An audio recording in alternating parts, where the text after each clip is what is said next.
Hi students, நம்ம இப்போ exercise 2.11ல second sum பார்க்கலாம். ரொம்ப ஈஸியான சம் தான். சம் ஃபர்ஸ்ட் நோட் பண்ணிடுறேன்.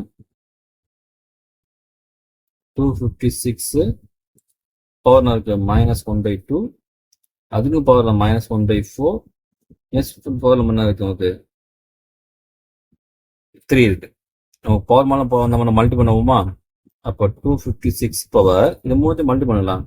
-1/2 இன்ட்டு -1/4 இன்ட்டு 3 9 ப்ளஸ் ஆயிடுமா?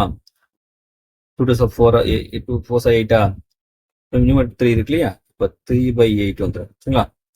இப்போ 256 என்ன பண்ணலாம்?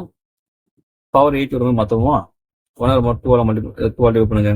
1 to 2 2 8 120 வருமா? 2 வரும் 64 2 போட்டா 32 போட்டா 60 நெக்ஸ்ட் 8 4 2 2 1 2 3 4 5 6 7 8 அப்போ நமக்கு 2 பவர் 8 வருதா? இங்கே என்ன இருக்கு 3/8 இருக்கா? நம்ம பவர் மேலே பவர் மல்டி பண்ணும்போது என்ன ஆகும்? 8 கேன்சல் ஆகுமா? இப்போ 2 கியூபா 2 கியூபால இருந்து 8 ஆகும். ரொம்ப ரொம்ப சிம்பிளான சம் தான்.